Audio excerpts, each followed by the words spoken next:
Hello and welcome to another lesson. Today I'm going to teach you about some common homophones. A homophone is a word which is pronounced the same way as another word, but it has a different meaning, different spelling, or both. A classic homophone that I'm sure you are aware of is there, and there. There is a contraction of they are. There is a personal determiner, meaning belonging to them. Their car is beautiful. And there is an adverb referring to a place. The dog is over there. Or to say that something exists. There is a dog over there. All pronounced exactly the same way, but different spellings and meanings. Let's go through a few more now that are often confused by ESL students. Spelling is very important, especially if you are sitting an IELTS exam or any of the Cambridge tests actually, as you are graded on your spelling, and there is no spell check, I'm afraid. But also for business emails, for clarity, to appear professional, spelling and of course meaning is very important. In a moment, I'm going to give you sentences which contain homophones, and your job will be to choose the correct word, the one with the correct spelling and meaning. But before we start, a quick disclaimer. Many of the words I will give you have more than just two definitions. In different contexts, some of these words have 5 or 6 different meanings.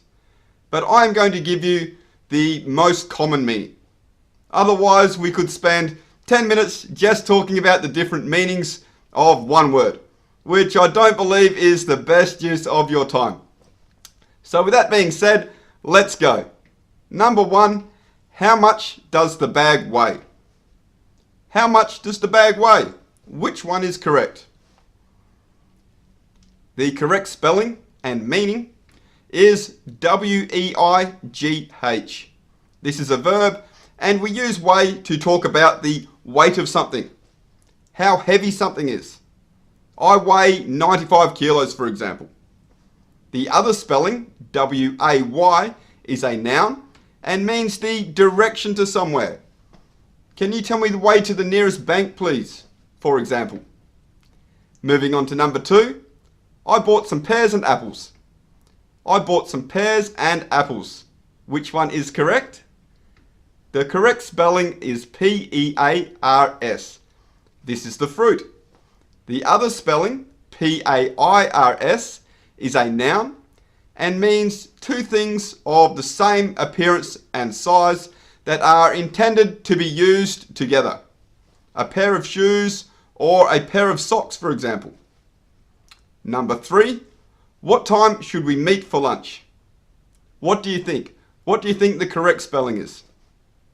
M-E-E-T, the verb meet, means to come together with someone intentionally, or to see and talk to someone for the first time.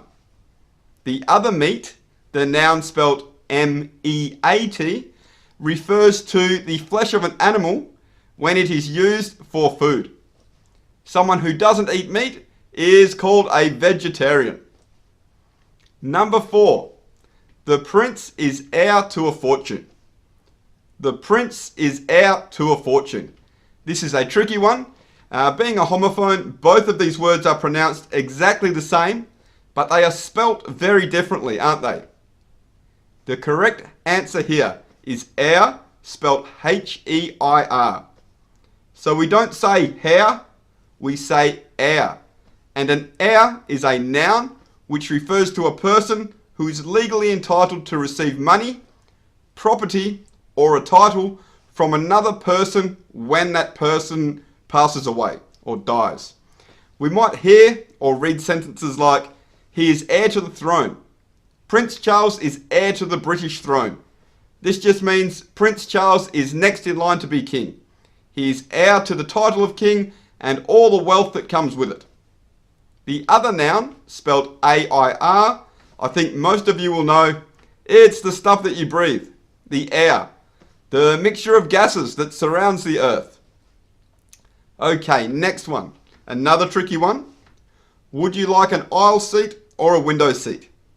You will often get asked this when booking a flight on an aeroplane. Would you like an aisle seat or a window seat? Which spelling is correct?